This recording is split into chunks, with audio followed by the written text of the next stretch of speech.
Okay, one of the coolest things in Azure, Daren, is the Service Fabric. It's our ability to put up and put down all these containers so fast that we can just scale beyond belief, but it needs a little bit more. Well, the challenge with that is there's a lot of management involved in trying to bring all those things together. So I think it would be great if we had a nice high-level introduction into the Service Fabric Mesh. Ah, the Service Fabric Mesh. This episode of Dev Radio.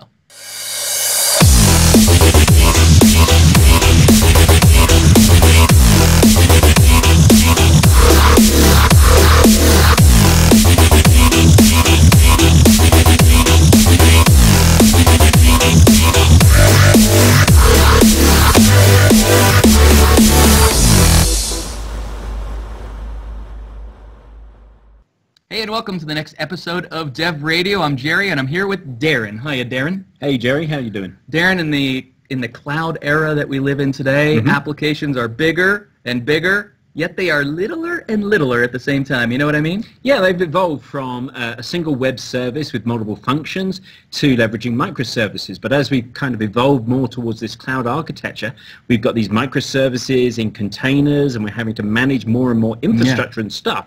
I think it would be great if there was a way to help manage that complexity. Yeah, I wish there were some sort of service that Chacko Daniel ran that would be able to make all of this nightmare and just a wonderful dream. And we've got Chacko right on the show. It's terrific talking about the Azure Service Fabric Mesh. Chacko, thanks for being on the show today. My pleasure.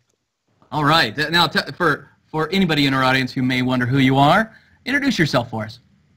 Oh, I'm Chacko Daniel, a program manager with Microsoft Azure Service Fabric team. I've been with the team for almost since the inception of the platform we built for SQL Azure. Today we'll dive deep into some of our newest offering, which is Service Fabric Mesh, and that's what you guys are going to talk to me about, I guess. Yeah, that's exactly right. Yeah. Service Fabric Mesh, of course, it's new, right? It's not GA yet, but it's coming, and it's one of those features that every developer is going to fall in love with if they know what it is. So maybe you better start by telling us what it is and what problem does it solve. And why do we need it? Yeah. Excellent. So a couple of things before we get into details of Service Fabric Mesh itself. So Service Fabric Mesh is built on an application platform called Service Fabric, which is used by most of Microsoft Azure for its mission-critical applications, like SQL Azure. You might have the other ones like the Cosmos DB, IoT Hub, Event Hub, and so forth. So all these services which you are aware of is built on this platform called Service Fabric, right? So, for example, the way to think about this is, say, for example, Event Hubs has 2 trillion messages which goes through them. So all that is processed and it runs on Service Fabric. So Service Fabric itself has 3 offerings. We have 2 in GA. That's not the one which we'll talk about. The one which is called Service Fabric Standalone, which you can take and deploy into any cloud you want, including your data center, where we give you a reliable cluster on which you can deploy your applications into. And then there is one Azure Service Fabric service that is in Azure. We give you a cluster and a reliable endpoint to which you deploy things. And then the latest one which we have, which is Service Fabric Mesh, which is a serverless way of deploying applications into Azure. So the way to think about Service Fabric Mesh is it's a serverless microservices platform that makes it easy to build scalable and reliable microservices-based applications. And it allows you to manage full application lifecycle, just basically starting from deployment, scaling, monitoring, troubleshooting, and upgrading applications easily without downtime. So the key is without downtime. So that's something which like, for example, like a service like SQL Azure, which does not use Service Fabric Mesh, but it uses the Service Fabric cluster. It is very important. You can't lose connectivity to your database, right? So that's something that's one of the big things which this particular platform provides you. The second big thing which this platform provides you is the code you develop and test on your development environment is the same which you deploy into Service Fabric Mesh. So in Service Fabric Mesh, of course, Azure manages all infrastructure, and autoscale is truly automatic. So you can deploy anything that you can containerize into Service Fabric Mesh, be dependent on Windows, or Linux. It doesn't matter. You can if you can containerize something, you can deploy into Service Fabric Mesh. So a question then, say I already have a bunch of, that's a technical term, a bunch of microservices that I've deployed out into some Docker containers. Do I need to do anything special to take that existing setup and bring it into Service Fabric Mesh? So if you have already containerized using Docker containers, there's nothing much you need to do. You actually have to author or define that in a application model, which we have. So if it's in Azure, it's basically I'm sure you guys have heard of the Azure resource model.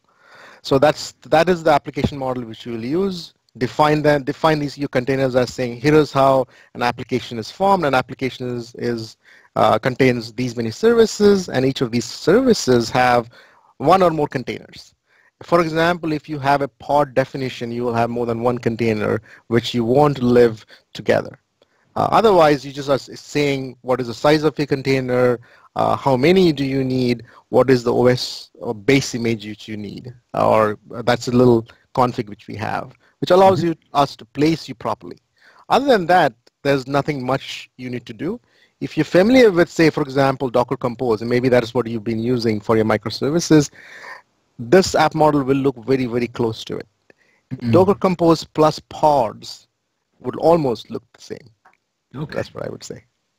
So I don't need to do anything special in my microservices, all of that. It's really at the container management level that we start to really integrate here. Yes. So you point to your container repository. Where is it? Is it in Docker Hub? Is it in Azure Container Repository? Where is it? And then the definition of what you need, the resources you need. Great. Okay, let's think about this from a regular developer's point of view. They have a handful of things that are already they've already built, we know we don't have to change very much because of the app model. Maybe it would help them to see a demo of how this all kind of plays out in the real world.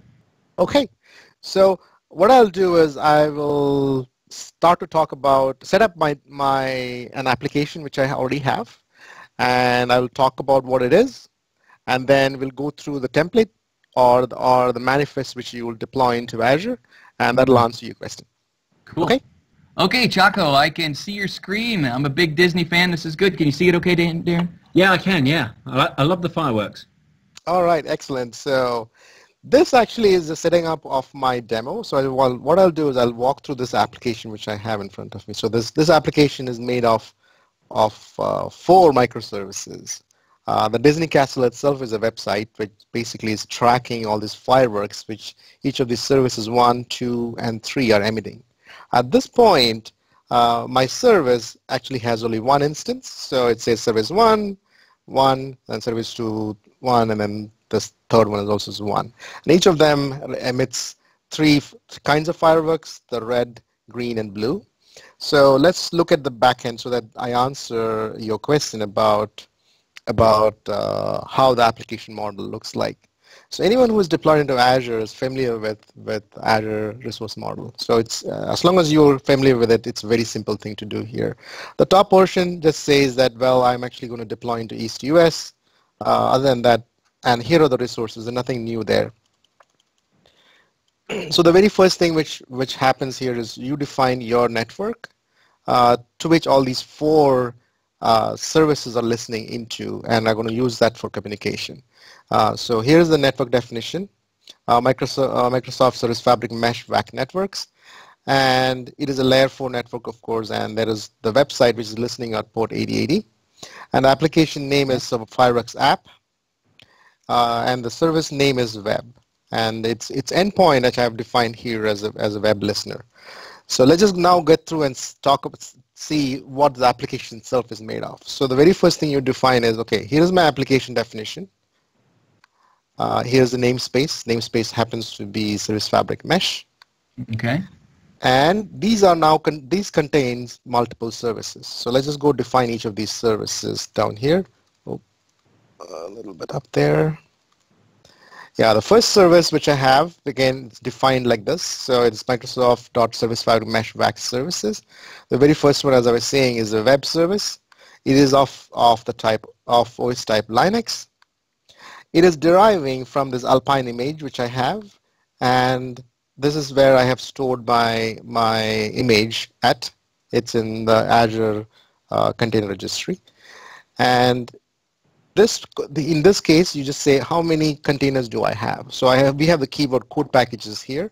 And the very first one, you can name it anything you want. You can say code package 1, code package 2, code package 3. Each of these just define how many containers you have in that particular service. So this is how you define container instances, define pods.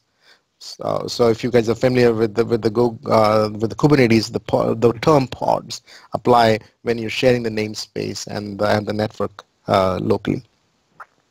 So anyway, here is the endpoint which I'm going to listen into. This is what is mapped back in the network itself when you define the network there. And everything else which you're used to in the container land, like environment variables, are available here as well. And the resources define the container size. So in here, I'm defining the resource as CPU is 8 CPUs, and it uses around 4 gigs of memory. It's a very large container, of course. So you may start to question, is this a microservice? But it is, because of the fact that it is running and responding to these three services which are sending coordinates into the web front end, and then it renders the beautiful fireworks. So here I have a replica count of 1, and then it is referencing the network which we have defined earlier on. So that is the extent of what you define. And so if you step back and think about it, all you did was point your service to the container which is already in place, and then say I need so many of them. So I'll do the same thing for worker 1, worker 2, worker 3. So worker 1 is another service which I have. It is also from a different image called worker V1. So I just have versioned out there, and I'm using the environment variables to change the color of the fireworks. The container definition is here. It's CPU 0.25, memory is 0.5. And I have deployed it with a replica count of 5. I'm going to go deploy it with a replica count of 500 at this point, so that we can see it really scale up each of these services into 1,500 containers. That will be my demo, which I will show you. Nice. So yeah, it'll be fun to see all the fireworks lighting up. So this particular worker 1 is also listening and talking on the network I just defined earlier on. So that is why the network reference is here. And later on, when we start talking about Service Fabric Mesh itself, the L7 routing and so forth, all these will be defined as a part of the network itself. So that's something which we will talk about later on as well. These are the other things which this app model will support. So services again, worker 2, I will not go through all these because it'll get a little repetitive. So the only thing which I changed here was the environment variable value is green. So this is what this particular template will look like, or a manifest will look like. So this is worker 2, and the last one is worker 3. And all of them are deriving from the same container, because all I am changing is the environment variable. And so I see that all 3 colors, you have 500 of each, so you're about to spin up 1,500 instances. Yes. If the demo gods behave, we should be able to see that very quickly. So let me show you another. There are 2 ways of interacting with it. Okay, connect. So I'm going to the portal, and I'll use Azure CLI, Cloud Shell out here. So you can actually also download and then use it. So in this case, since I didn't want to install the CLI itself, so I'm just going to do this. So here, so I'll just, okay. So let me just quickly set my account, and then so before we get there, let me show you. So there is, see, Mesh. So we have a CLI which comes with Mesh, which allows you for deployment, application services, service replicas, code packages, get you logs, networks, volumes, and so forth. So that's something which we have in place. And we also have portal, which we can also go through later on. So let me just go and scale out at this point. So let me just here it is. So all I'm saying is AZ mesh deployment, create. Here's the resource group and then template which we just reviewed. That's a scale out template which we have, and then press enter. So at this point, it should now scale up your the application deployment to 1,500 soon. So while it's coming, since I have around 15 seconds, let me also show you what we have on the. Ooh, not that.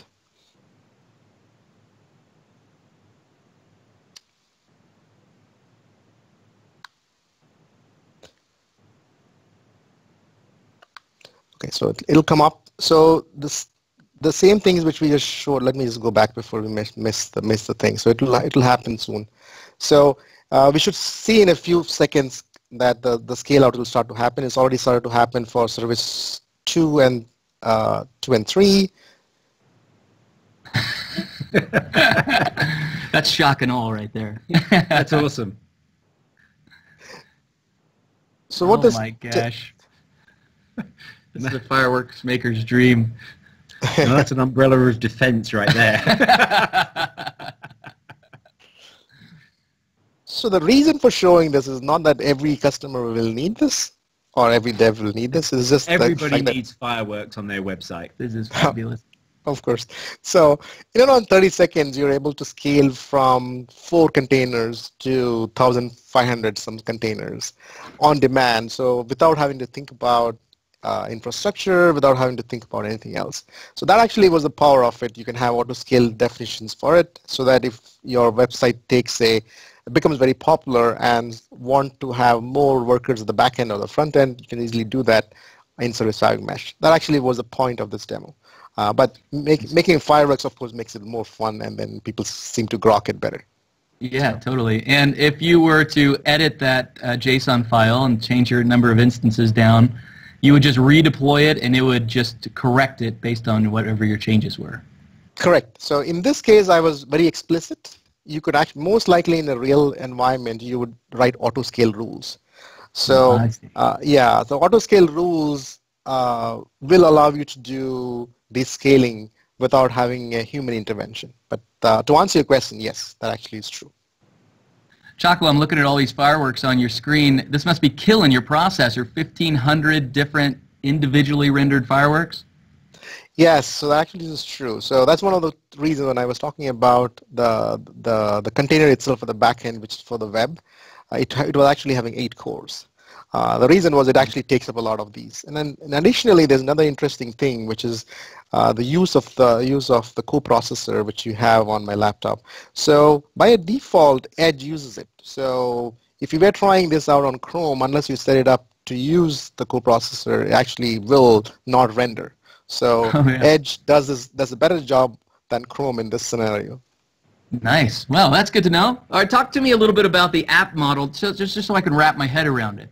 Okay, so we do have a Service Fabric resource model which we created specifically for Mesh because customers do not have access to the VMs at the backend. Of course, all these containers are running in the VMs which are managed by Service Fabric.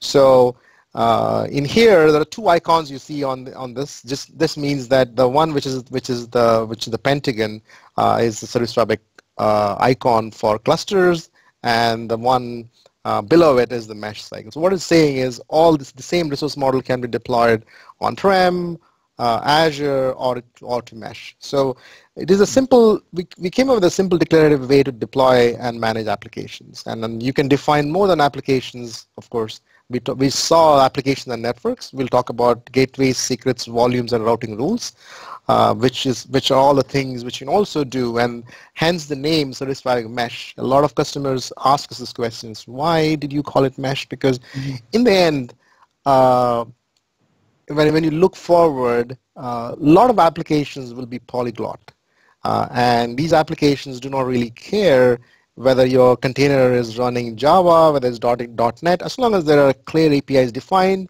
and I can actually specify some routing rules to it, I should be able to run them as an application. That's what the mesh model or the resource model allows you to do. All right, so applications are made of services, and each of these services are made of multiple containers, and that multiple containers in a service makes up the pod definition or the container group definition, if you will. Okay.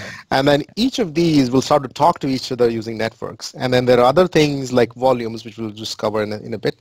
So let's just go through gateways and networks. Gateways, in a nutshell, are ways to define a way to get input into your containers or the services which are running.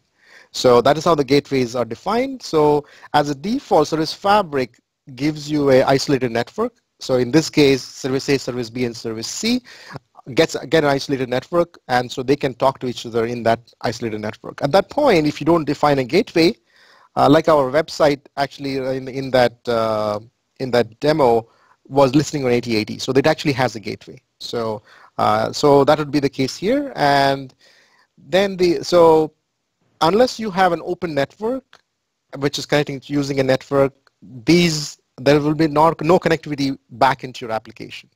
Got it. So the open network opens up a lot of other things. Like, for example, if you are a banking customer who does not believe that there should be any open internet connections whatsoever and everything should run through their proxies, you can now define a network from your on-prem through ExpressRoute into Azure, define a gateway, and then you can start to talk to your application without having left your proxy network at all. So that actually is the power of this particular gateway resource. Okay, and when we're talking about L4 routing and L7 routing, we're really talking to the various levels of the network routing protocols, all the way from the lowest level, Ethernet frames, up to the protocol layers. Exactly. Okay. L7 is the in thing now. Like, for example, Google announced Istio support. So Istio is based on a technology called Envoy. So we use Envoy as well to give you L7 capabilities, which I'll just talk about in a little bit. But yes, so your point is actually very appropriate and the right one. So in this case, here's how it will look like: Service Fabric Mesh, gateways, and then there is on the left-hand side actually have a source network which is open, and that is where you will bring your own network or whatever else you need to do, or maybe share a network which is across into DocumentDB or Cosmos DB or SQL Azure or anything else in the backend. You can actually certainly do that. So now you have the definition here for the networks, and these are just a little more other things which I have defined here, like routes and so forth. That's not something which I showed you in the demo, which we did not need in that demo. So, but here an example of how you can use routing as well. Secrets resource. So secrets. So I've seen developers baking in their passwords or your connection strings into their images itself, which in my mind is not the right thing to do, or even use environment variables, because if you have a crash, then environment variables are actually clear text in your crash dump. So in order to avoid all that, we actually give you a first-class resource called secrets, and we allow you inline and also by reference. And anything by reference would be something which you use a thing called Azure Key Vault, where you will put your certificates and other secrets, and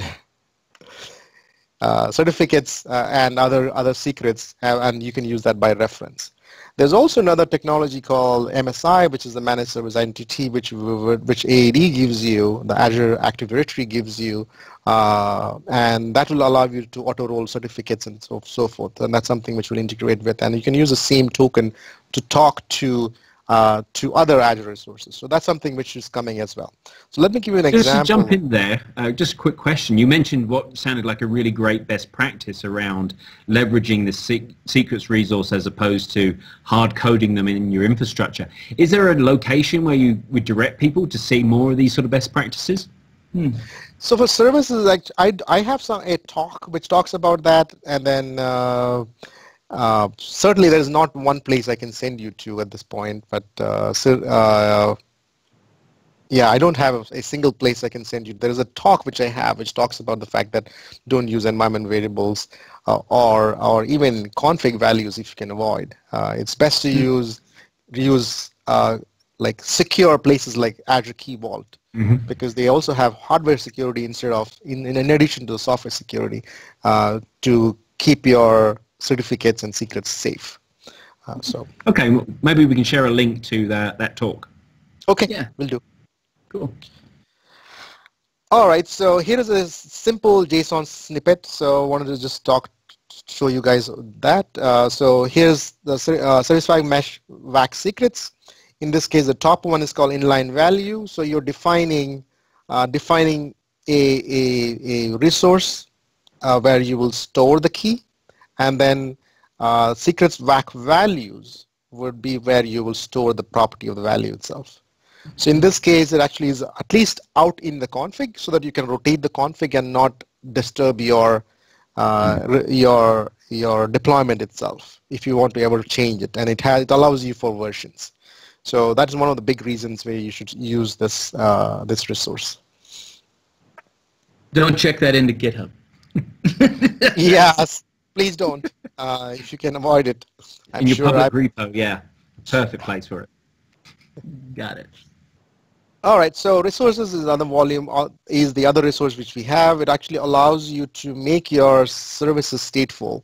For example, if there is if Azure or any other cloud provider moves your containers, it comes back empty. So customers tend to use files for it or volumes for it. We support two.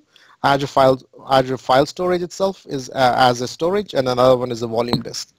So the volume disk actually is a block store which we have written, Service Fabric has written, which allows you to do the same things. But one advantage to this is, since Service Fabric knows where your container where container fails over, so it can fail over your container into a place where a caught up secondary for your local disk or your volume disk is, and so it's very fast. Failovers also is possible using volumes. So this is a quick example of it. You can certainly find more examples of these in the links which will be there after this talk. Nice. And so this is a feature of Service Fabric in general, not only the mesh, but it's one of those key things that really brings a lot of value for developers trying to create these stateful services in an easy way in Service Fabric. Absolutely, absolutely. Yeah. And I guess that's the advantage of effectively dog fooding this infrastructure as part of the core underlying infrastructure of Azure. Now it's something that's become mature enough to promote out as a service that consumers can leverage. Yeah, Okay. that's true. That's true. Okay, Chacko, I think I've got it. So we have the Service Fabric, and we've had it for a while, and we know that it's amazing. And then we add the mesh on top of it so that we can have more types of containers, more ways of distributing, way easier ways to manage it in the long run. It's kind of like pouring the awesome sauce over Service Fabric in a lot of ways. Agreed. So the intent here was to make it. I love the awesome sauce. Yes, yeah. Whenever you call, it's exactly how you said it as well. Yeah, perfect. The intent here was to make it easier for customers to use Azure without having the difficulties of managing infrastructure. So the same sauce can be had without having to figure out how to make the sauce. So that's how you should think about it. Nice. A lot of sauce going on there. And Daren made a good point that the fact that we've used this internally on so many of our own products makes it not only do we trust that it works, but we've also added all these features that we know over time we need. And so that's why these things are starting to show up, like things like key management and statefulness and all these different pieces that, hey, we needed it, so maybe developers need it, we productize it, and that's what we call mesh. So it's a pretty sweet deal for everybody to kind of take advantage of what we've learned. Yeah, and then we also added the integration with Envoy so that it actually allows you to do the L7 routing. I think one of you guys asked this question. So there is it allows you routing, it allows you to do blue-green deployments, it allows you to do circuit breakers, and a lot of other things which come with mesh. This is where we just nod and say we know exactly what we're talking about. Yeah, these are great words. That's incredible. All right, Chacko, seriously, there's a handful of developers who are listening who are just drooling. They're waiting for you to point them to the right resources so they can go learn more. Where do you send these guys? So go to https://aka.ms SF SF Mesh. What's the SF stand for? Service Fabric. Service or as you would say, Service Fabric. Service Fabric. Chacko, this is awesome. I mean, it's so neat to see these amazing things become accessible to developers in easy ways like this. I can't even imagine. We're not GA yet. I think it's important to tell people, this is a service that we have announced, but we haven't really made available to everybody just yet. What's your GA date? Oh, good one. I'm only kidding. I'm only kidding. So I would say anyone who has a serious workload, they would love to see deployed into prod using SF Mesh. Then there is a preview program you can sign up for as well. So we would give you support to go live and also have direct access to the engineering resources so that you are actually confident of your application, and we understand that you're betting your services on us, and then we will support you in spite of the fact that we are not at GA. GA would also mean that it's open to a lot of people. That is the only difference. So certainly, if there is a workload which you want, get in touch with us. And then got it. And just to be obvious for people who may not know what a go live license is, it's before something is in GA or generally available. We'll still support it as if it's a production in GA for you, right? That's the idea. And so it's a pretty great opportunity for developers who just can't wait. So it's pretty great. Yeah. Chacko, this has been awesome, man. Very interesting. Thanks for being on the show today. All right, it's my pleasure. Thank you. All right, man. Have a great day. Cheers. Thank you.